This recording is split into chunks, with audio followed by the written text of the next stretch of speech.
Hey everyone, Wayne here. Today we're doing a Let's Play of World War Zed, published by White Dog Games, designed by David Kershaw.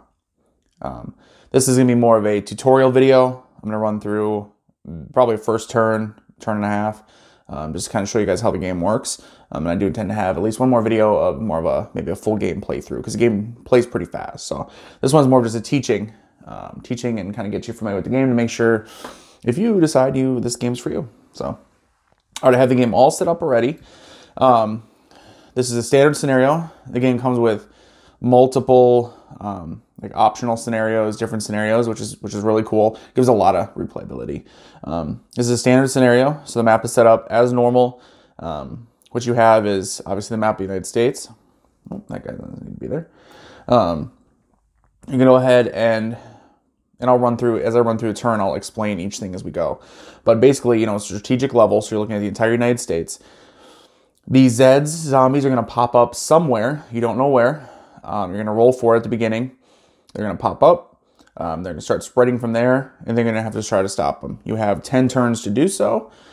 You can use, there's military units, and airstrikes, biochemical attacks, and even, yes, nukes. All right, so let's go ahead and just dive right into the beginning of the game here.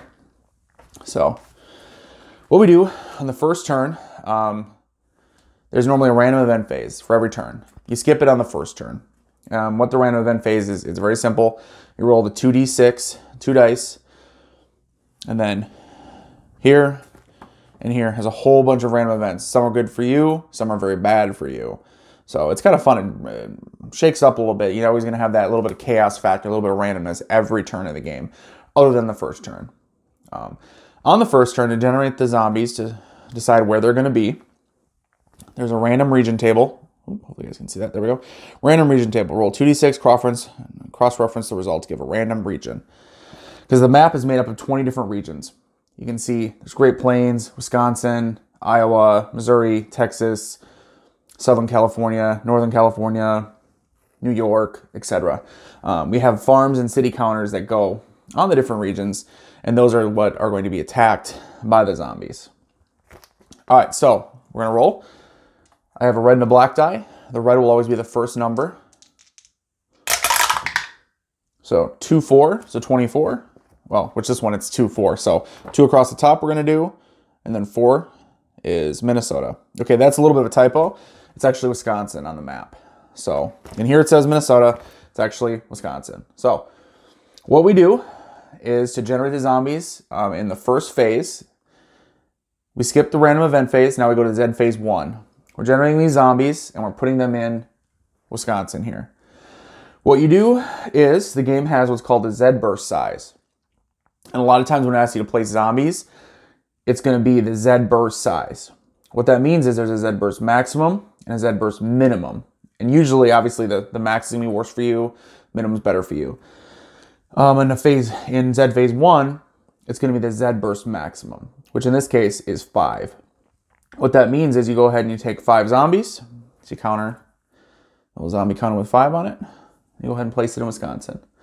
On Zed phase 1, the first turn, you're rolling. In the future, you select the region with the most Zeds, and then that's when you go ahead and put them in there. Add the additional. Because we're first turn, we're going to go ahead and we rolled Wisconsin. We're going to go ahead and put them there. Now what they'll do is they'll attack. Now you have a priority list, which is right here. The game starts off with priority cities first. They attack cities, then they attack farms, then they attack anyone who's in the open area. What that means is if they're in a region, you can see some have both cities and farms, some have just cities. That shouldn't be there. And then some have neither. Arizona has nothing. Northwest has nothing. In that case, they would move and attack. So Zed phase 1, zombies are going to go ahead and attack. First they would attack a city. There are no cities in Wisconsin. I mean, there are, but for the game purposes, there aren't. Then they go ahead and attack a farm. Yep, there's a farm here, so they're going to attack that farm. When Zeds attack a farm, you remove the farm counter and you add D6Z Zeds. Now, it's another game term. Like, what's D6Z mean? It's very interesting. D6Z is a way to roll a 1d6, but without it being too random, anything below the Z burst minimum gets raised to the Z burst minimum. Anything above the Z burst maximum gets lowered to the Z burst maximum. So we roll 1d6.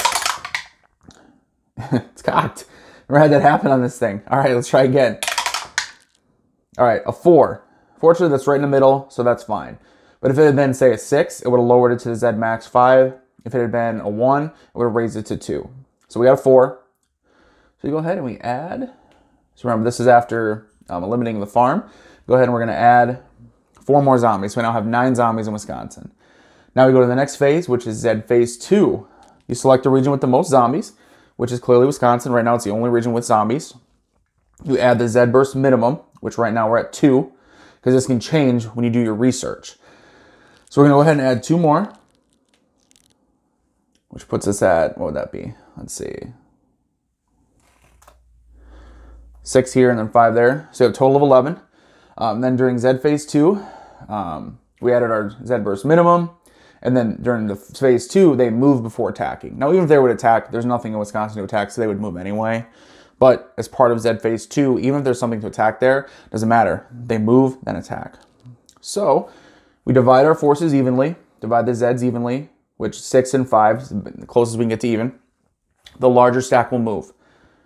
If you can see on the map, there's little numbers, little die numbers, 1, 2, 3, etc., up to 6. You roll a 1d6, and that's where they move. Really simple. So we roll a 2, which looks like they're going to move down to Illinois. Uh-oh, not good for us. So the zombies, the Zeds, move down to Illinois, and based on the priority, they're going to attack. Priority is going to be a city, so they're going to attack and destroy this city. Now, when they destroy a city, you place a refugee counter in that region. And then you add the Z burst maximum amount of Zeds, which again was 5. So we're going to add 5 Zeds. So now there's a whole bunch of them. So now, already in the first turn, they started in Wisconsin. They grew there. They destroyed the farm in Wisconsin. They spread to Illinois, destroyed the city. They've created refugees in Illinois, and they've multiplied to the point where we now have 11 Zeds in Illinois, and we still have the 5 up in Wisconsin. So they're already spreading, they're already growing their numbers. You can imagine how quickly they start expanding and growing out of control unless you can stop them. So those are the 2 Zed phases. Now you go to the player phase. Player phase starts off with a research roll, which on the first turn, your research, so if you look down here, the bottom left of the map, you have your production points, your research, your food, and number of airstrikes available. These are all the starting numbers. It starts at 0. So for the first turn, I don't even roll. Otherwise, what you would do is say 3 turns in, you've gotten up to 3 research. You could roll 1d6, and if it's a 3 or less, which has a 6, so that failed. If it's a 3 or less, you would unlock a research, and you get to choose to do something. Research breakthrough, it's called. So that would be something like you could lower the Zed strength. You could lower their toughness. You could decrease the Zed burst maximum from 5 to 4. Things like that that you're going to want to do over time. All right. So as I said, during the first turn, research is at 0 to start off with, so there's no need to roll on that. Now you check for riots. You add riot counters equal to total of farms plus food reserves minus total of cities plus refugees. What does that mean? Basically, you're looking at your food supply, how many farms you have left, comparing to the cities and refugees. So for instance, right now, remember they destroyed 1 farm in Wisconsin. Let's add our farms up. 2, 3, 4, 5, 6, 7, 8, 9, 10. We have 10 farms. We start off with 11. Now we count up the number of cities and refugees. 1, 2, 3, 4, 5, 6, 7, 8, 9 cities, 1 refugee for 10. So right now it's 10 farms versus 10 cities and refugees. No riot counters are added. However, if they had destroyed an additional farm, once you have less farms, you're going to start having riots. What you're going to do is you're going to add these riot counters to the refugees if they're on the board. If there are no refugees on the board, you're going to add them to the cities. What they're going to do is they're going to lower the victory points at the end of the game when you're trying to add up your victory points to see what your final score is. So riots, we're good. We're even, 10 and 10, so we're good there. Now we roll for production points. Turn 1, you roll D3. which what that means is you roll a 1d6, 1 to 2 is 1, 3 to 4 is 2, 5 to 6 is 3. So 1. So we get 1 production point. So we call Margaret 1 production point. That is horrible. Horrible news. With your production points, and the production points, they go up, by the way. So turn 2, it's a d3 plus 1. And then starting with turn 3 till the end of the game, it's 2d3. So you roll, again, both these dice. So we got 1, which is horrible. It's not good for us. It gets slow response, right? So what that means is with the production points, you can spend them on a variety of different things.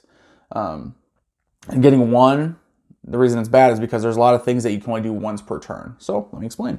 So with production points, you can increase your research by 1 per turn. Maximum of 1. So spend a production point, increase your research up the track by 1. If you have 3 production points, you can't increase your research 3. It's only a maximum increase of 1 per turn. And that's what I meant by, if you have turns where you don't get a lot of production points, it's going to hurt you more. There's the same deal over here with the DEFCON track. So basically the nation is responding to this Zed threat, and it takes time to build up till you can use the most powerful weapons. So starting off at 5, no threat. Excuse me. Each turn, you can raise it 1. Again, if you spend a production point, you can raise it just 1 per turn. So it's going to take you multiple turns to get up to nukes. Sometimes even just to get it to 3 here, we can start using, because if you look, National Guard and forts, rest of Army airstrikes, biochemical strikes, and nukes. You're going to want to get up to 3 at least really fast. Unfortunately, with only 1 production point, it's going to hurt us where we could actually, where we can spend it. Where do we want to spend it? Same thing with food. You spend a production point to buy food. Food is a way to offset rioting. So obviously the rioting comes from not having enough farms, implied not having enough food for your people. So if you ever have a case where you have more riots, more people, more cities and refugees than you do the farms, you can spend a production point, you can buy a food, and then you can go ahead and you can use your food to offset a rioting. So instead of, you would place a riot counter, and then at the end of the riots, you go ahead and you can use 1 food reserve to remove 1 riot counter per turn. And then airstrikes here, you don't buy those. Those you just start off with 6, and then as you use airstrikes, it goes down to 0. In addition to raising the different tracks here, spending production points to raise DEFCON, research, food, etc., you also buy units. So as we look at DEFCON though, it does limit what you can buy. So for instance, with DEFCON 5, you really can't buy anything. You can buy forts. You can buy a fort, you can go ahead and put them somewhere, and then when you have a fort somewhere, say you have a fort down here in Kentucky, and you had some troops there, when the zombies go to attack, you would use the fort first, you roll a 1d6, and that many zombies would be removed from combat. Or Zeds. Zombies or Zeds. I don't know. I'm used to calling them zombies. Game calls them Zeds. What can I say? Same thing, right? All right, so that's one thing you can buy. You can buy those at 4. So if you look at here, I think I said you could buy right away. You can't. At 5, you can't buy anything. So at DEFCON 4, that's when you can buy National Guard units, or you can buy forts. Hopefully you can see that National Guard. Little pistol on there. At 3, rest of Army, which U.S. Army and U.S. Marines, biochemical, and nukes. These units, you go ahead and you can place them in any region you want when you buy them. And what they do is at the end of your turn, which I think we're going to go ahead and get to that here because we just described buying everything. So say you go ahead and you buy units, and you buy this U.S. Army here, and you place him right here in Illinois. You want to fight these Zeds that are here. What you do is at the end of your turn, once all your production points are spent, you may attack any Zeds basically for free. You don't have to spend money on it. All right, sorry about that. Had to pause for a second. I had a mailman here ringing my doorbell. Okay, all right, where was I? So anyway, we have a lot of U.S. Army. What you can do is at the end of your turn, you can attack for free. So you don't have to spend production points or anything like that on that. So if they're in a region with Zeds and you're in the same area, you can go ahead and you can attack them. So what you're going to do is you're going to look at the number in the bottom left here, which you can see the U.S. Army has a 3. With a 3 strength, you go ahead and you compare it to what the current Zed toughness is. which right now the toughness is at 2. This track, the toughness, remember, it can go, we would put it down. So when it comes to we have research breakthroughs, we would want to lower it. But there are random events that can raise it, which makes them tougher. Strength is when they're attacking your units. Toughness is their defensive, basically. So it's when you're attacking them. So in this case, we have our U.S. Army. He has a 3. Zed toughness is at 2, which means he gets to roll 2d6, and that's how many Zeds are eliminated. If his toughness was the same, so their toughness is 2 right now. Say it was a U.S. National Guard unit with they only have a 2 strength. You'd only roll 1d6 and eliminate that many Zeds. So super simple. So we have a greater strength than their toughness. Let's roll 2d6. We got a 7. So 5, 6, 7 Zeds are eliminated. Now, unfortunately, and this is where it gets tough. So we eliminated 7 Zeds. Like, well, that's awesome, right? Well, problem is, for us, there's 4 Zeds left. What that means is now they go ahead and they attack us, because obviously we're fighting them, and they eliminate our army unit. That's not good. Because now the remove military goes over here, and you're limited by the counter mix. So now we're down 1 U.S. Army, and we can only build a total of 4, including him. There's only 3 more left. 2 Marines, 4 U.S. Army, stack of National Guard, and then some survivalists. The survivalists, just FYI, survivalists pop up when the Zeds attack refugees and eliminate them. That's when Zeds pop up, the survivalists pop up. And the nice thing about the survivalists is they will also attack Zeds, so they can eliminate some Zeds as well. So this combat, super simple. The key is you have to manage where your guys are going to be. I normally, in a normal game, I would not have put him right there because I knew that him alone against that big stack of Zeds probably wasn't going to be good. Normally what I would do is maybe have my army start in Wisconsin or start nearby, airstrike, then move in. Something like that to soften him up so that way you're not facing overwhelming odds. Because as you saw, because he faced, 11 Zeds, he only eliminated 7 of them. There were still 4 left and they were able to kill him. So that is the end of a turn. Obviously, at the end of, if all the Zeds are eliminated, game's over.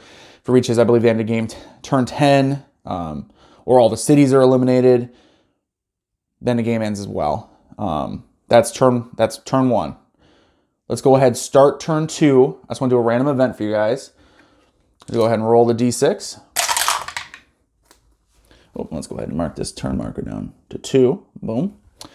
All right, so we rolled a 25, which 25, building supplies, place 1 fort anywhere. So that one's good for us, very cool. So go ahead and place a fort, which you're gonna look at the strategic situation on the map. I wanna say, well, you know what? I kinda wanna protect, say, just in case I go to Iowa here because of the farm, I wanna protect this farm. So I'm gonna go ahead and put a fort there in Iowa to protect my farm. So that is World War Zed in a nutshell. Super simple. There may be concepts here or there I did not cover, but I think you get the real gist of it through this video. It's relatively simple. It's fast playing, but there is a lot of choices to make. There are a lot of choices to make, frankly. Well, we never really spent our production point. See, we couldn't buy that guy anyway. Oh, what a mess. We messed up. No, I'm just kidding. I just wanted to show you guys the combat. So in reality, I'm going back to turn 1. With that production point, we would not have been able to buy that U.S. Army until we were at DEFCON 3, which would have taken at least 2 turns. If we had spent production point first turn, production point second turn. So anyway, just pointing that out in case someone comments and says, you couldn't have that unit anyway. I'm just demonstrating the game, guys. Just demonstrating the game. So a lot of interesting choices, though. And the cool thing is replayability here is like through the roof because, so beginning of every game, you never know where the Zeds are going to appear. As I showed you, you got that random region table. So out of these 20 regions, they can pop up anywhere. And they are going to. I've had games where they show up on the West Coast, East Coast. Well, here we just had them show up in Wisconsin. Like, had them show up in Missouri. That one was really bad because they're right in the center of the country. So they were able to spread. It was really hard to contain them in that game. They can show up anywhere. And then you're going to be fighting them off. You're going to try to hold them back. You're going to have limited resources. There's some luck involved. When it comes to production points, probably is the biggest one where you really are rolling for production points. A game where you roll poorly for the first 3 or 4 turns, you're probably doomed. Does that happen often? No. I played a lot of games of this already. Usually the rolls they even out. That's the way it is, right? In general, the rolls are going to even out. You're going to have some good turns. You're going to have some bad turns, and you're going to have those times where. But then, what's fun about it is it gives you those choices to make. It lets you decide, hey, how am I going to spend my production points? And if I have a whole bunch of production points, awesome. I got 6. I'm beating these Zeds. They got no chance against me. Well, if I roll like I just did a 1, oh man, what do I do? Do I raise my research or my DEF CON? Do I buy food? Probably not, but I need to do something. I need to do one of these. Which one do I do? What's most important to me? Unlock more units, increase my research so I can weaken the Zeds. Those are those choices you get to make every turn. And every turn is going to roll around. You can have a random event. The zombies are going to start spreading. You never know where they're going to spread because they're rolling to where. So it's not they're going to go from here to here. Yeah, they may start there, but you don't know where they're going to go from there. They're going to attack. They're going to attack any units you have. Cities. They're going to start eliminating your cities, refugees. Eliminate farms. You're going to have rioting. And then it's going to come to your turn. You're going to say, crap, what am I going to do? Do I try to stand strong against them right now? Do I try to kind of build up a little bit? Those are the choices you get to make. So even though it's a simple game and it plays really quick, I mean, you can play through a game in 45 minutes probably, especially once you know the rules, and the rules are not complicated. Yeah, you're going to be knocking games out, but you're going to be having fun every time you do it. It's one of those games where I played through a whole game. Win or lose, doesn't matter. At the end of it, I reset and I played again. Not every game is like that. So I do want to give it a big recommendation. I'm having a lot of fun with it. So if you have any desire to play a strategic zombie game, check it out. This one is a good one to check out. Definitely has that feel of a game where you can just set it up. You can play it really quick. You're not going to be stressed about it because you're not going to sit there checking the rule book 100 times. There's a player aid card that comes with the game that runs through and has pretty much everything you need to know once you've played a game or two. I'm going to show a little bit.